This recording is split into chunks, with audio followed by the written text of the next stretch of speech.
آفتی طبیعی در دهه امان داره. خداوند خودش نگاه داره هر یک بنده را.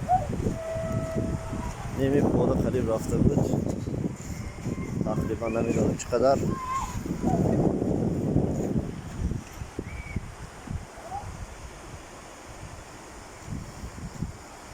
سیل تقریبا ساعتای 5 آمد، بارون سخت شد، نفهمیدم اون مردم یوان کار کردن نتوانستیم. احوالی ما رو بینیم، همه دار وای مشرحی.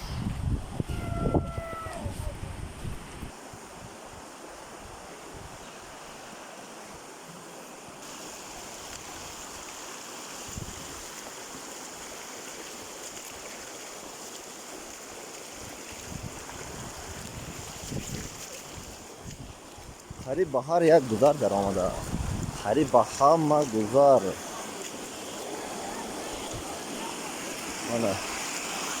کانال پر، کوچه پری آب.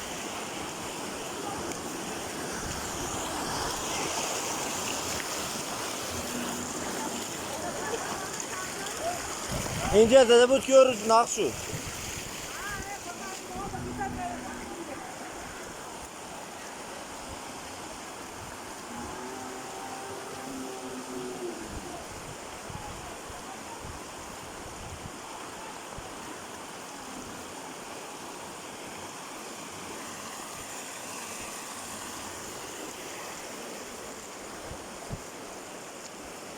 خانه ها میذاره دیگه اصلا، اما نمیدونم چند خانه هست پس در رنگ زمان.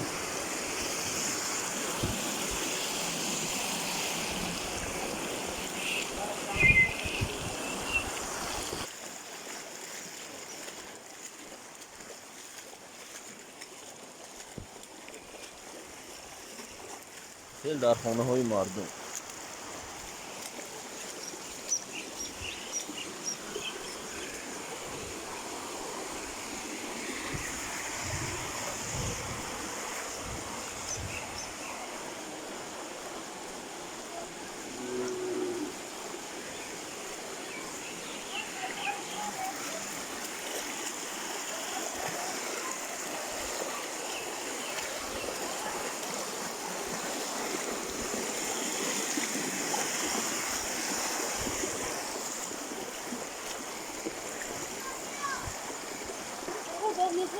و گاو بسیار ندانه کی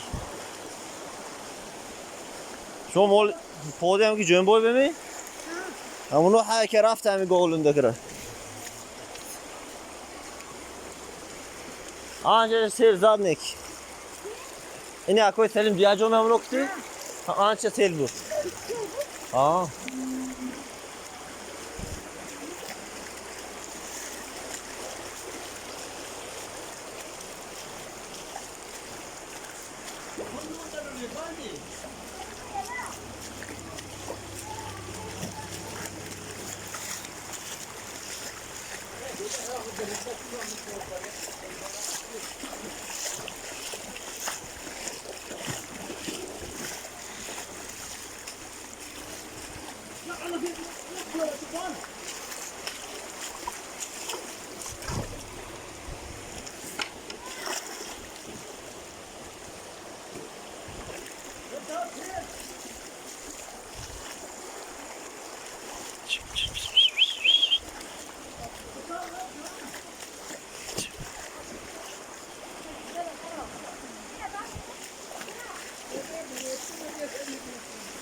او ده الان بالون ماشین وازبین شدگی.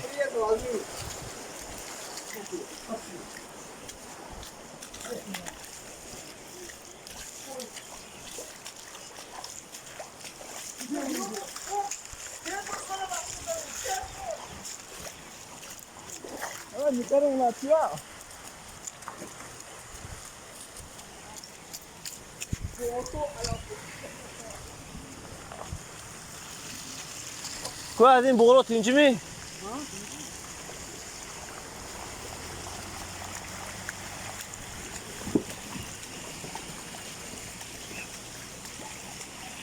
من خانی مردم در چه حال قرار دارد.